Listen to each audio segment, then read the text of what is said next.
Greetings, my name is Sumitiper, and I am so sorry for this absurdly long delay, but welcome to ACERVO Season 4, Episode 6, Noise Sickness.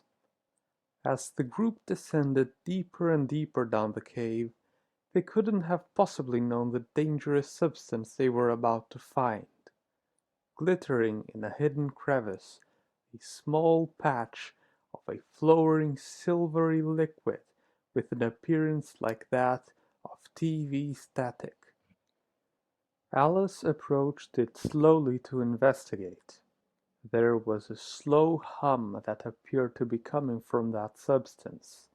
Slowly reaching down, she decided to grab a handful to show it to the others. The puddle was starting to flow down her forearm when she felt a strong shock and fell to her knees. She was unconscious, and the group began to panic, as they had never considered this situation to be a possibility. They decided to go back out and to call an ambulance. As they strapped her to the back of another person, the substance appeared to jitter and change between a shiny and noisy texture.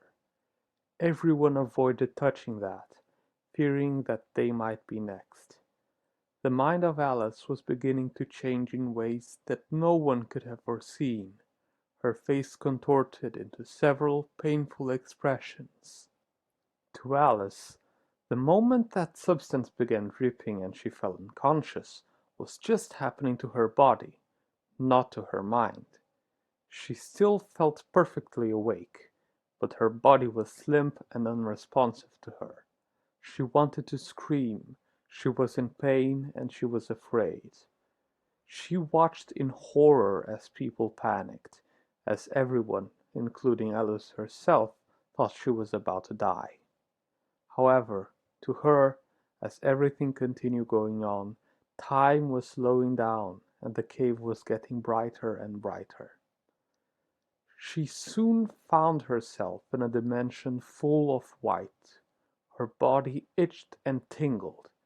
To scratch that itch, she tried standing up. To her immense surprise, she could. Her body was no longer limp on the cold cave floor.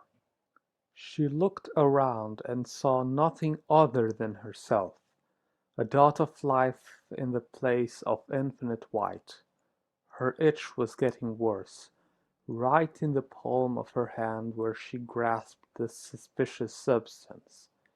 What was once a liquid had solidified and could be removed with minimal effort. In its place remained a fine, silvery dust that itched like hell, an itch unlike anything she had ever felt before. Her body was starting to shake uncontrollably. Everything itched so hard. Brushing off the silvery dust had done nothing.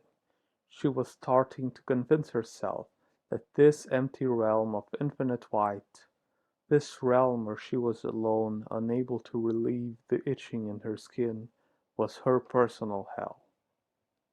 Her hands were starting to numb from how hard she scratched. There was nothing else to use. Her shoes were soft and rubbery.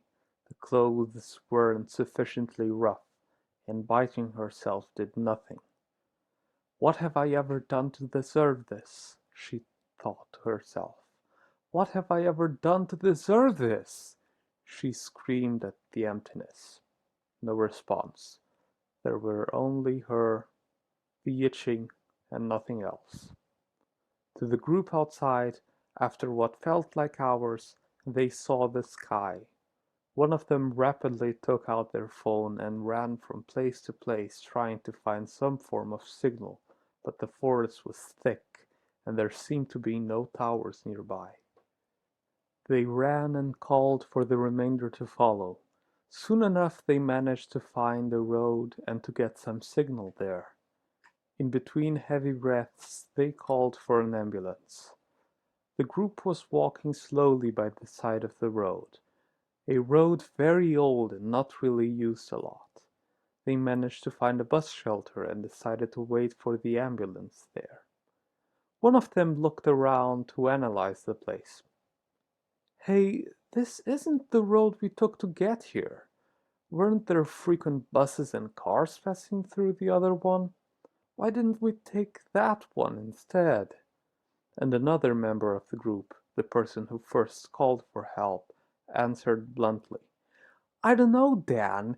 Maybe it's because Alice is hurt and we were all in a panic while I was trying to locate cell signal. A different member, the tallest of the group, stood between them. Now, Ed, we have a bit of a situation going on here. Let's not fight, all right? It will only make things worse. The group took to look at Alice. She was now almost completely still. She was breathing very faintly and her pulse seemed to be off. Pondering whether or not she could have some internal damage, they carefully bandaged her forearm around the place she had come in contact with that silvery thing.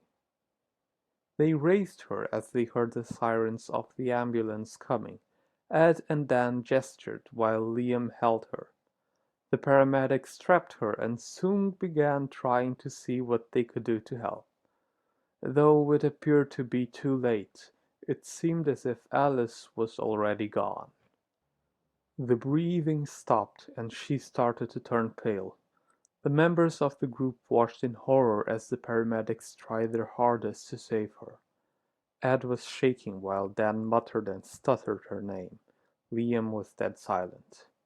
When they arrived at the hospital, Alice was immediately sent away. The realm in which Alice found herself was empty again, all white and nothing else. Had that place devoured her? Dissolved her? No one will ever know. Ed, Dan and Liam sat down. Dan broke down crying while Ed went away to make a phone call to Alice's sister and to inform her parents. Liam was still silent. He tried to comfort Dan, who saw how his hands were shaking. A doctor emerged and asked if they were the ones who brought her here. You're here for Alice Klein. I'm afraid that there is nothing we were able to do. She is dead. Dan screamed and cried even harder, while Liam began hearing nothing at all, only for that noiselessness to be interrupted by the most perplexing thing he heard. She died due to a massive hemorrhage of the brachial artery. I hope you enjoyed this video. This has been Sumitiper, and thank you so much for watching.